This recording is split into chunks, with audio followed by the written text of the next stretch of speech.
Mga mangin kandidato sa 2025 midterm elections kinahanglan magparehistro sa Bureau of Internal Revenue. Ini ang gintutukan ni Zen Kilantang Sasa.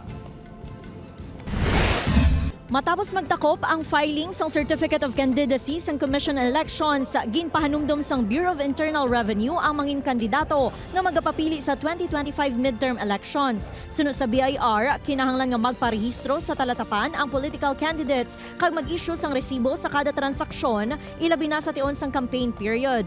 Magluwas diri dapat magpa-register man sang non-VAT official receipts sa kada kontribusyon. Kinahanglan man nga ang mga kandidato magbutang sang libro kag other accounting records. As you know, yung mga contributions are not subject to donor's tax.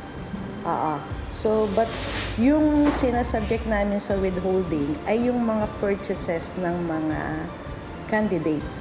So, subject yan sa 5% withholding tax. Iga-require man ang mga kandidato nga magsumiter sang Statement of Contributions and Expenditures isa kabulan pagkatapos ng eleksyon.